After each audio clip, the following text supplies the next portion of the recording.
Bonjour à tous. Si je me présente à vous muni de ce petit objet que vous avez sans doute reconnu, c'est pour vous parler d'un mot de la langue française, un mot très court mais qui est très généreux dans notre vocabulaire, le mot sel, S-E-L. Et oui, c'est à cela que je consacre ma lettre d'information de l'Express cette semaine sur le bout des langues, pour citer de nombreux exemples. Alors certains sont évidents, la salière par exemple, vous n'avez pas besoin de moi pour le savoir, les marais salants, une saleuse, etc. Bien sûr, mais il y a d'autres mots auxquels on pense moins, on fait moins souvent le rapprochement. Savez-vous par exemple que notre salaire, au départ, le salaire du temps de l'Empire romain, c'est la portion de sel que l'on donnait aux soldats.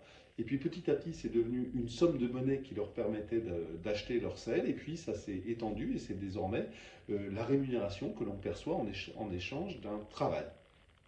Autre exemple, avec saupoudrer. Saupoudrer, c'est poudrer de sel. Et donc cela veut dire que lorsque quand nous saupoudrons de sucre un gâteau, nous commettons une erreur, parce qu'on ne devrait saupoudrer qu'avec du sel, mais alors je vous rassure, il paraît que cette erreur, selon les dictionnaires, est commise allègrement dans la langue française depuis le XVIe siècle. Un exemple parmi des milliers d'autres qui montre que une langue vivante évolue et elle change au fil du temps. On trouve également le sel dans saugrenu. Saugrenu, vous avez quelque chose d'un peu bizarre, d'un peu ridicule. Au départ, c'est quelque chose d'un peu salé, d'un peu piquant. Voilà. Et puis les choses évoluent. Vous avez remarqué peut-être que souvent ces mots qui viennent de sel ne commencent pas par sel, mais ils commencent par SAU par exemple, saupoudré, SAL, salé par exemple. Pourquoi? Ben parce que du temps de l'ancien français, sel ça s'écrivait souvent SAL ou SAU, de là des composés se sont créés qui ont gardé cette forme pendant que sal passait à sel de son côté.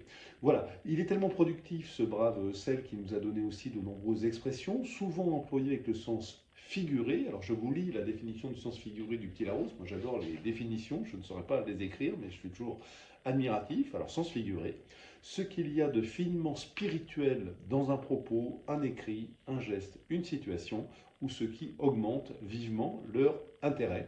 De là, le sel de la vie, ou une plaisanterie pleine de sel, par exemple. Alors, ne soyons pas quand même trop généreux avec le brave sel, il n'a pas inventé tous les mots de la langue française qui commencent par sel ou par sale.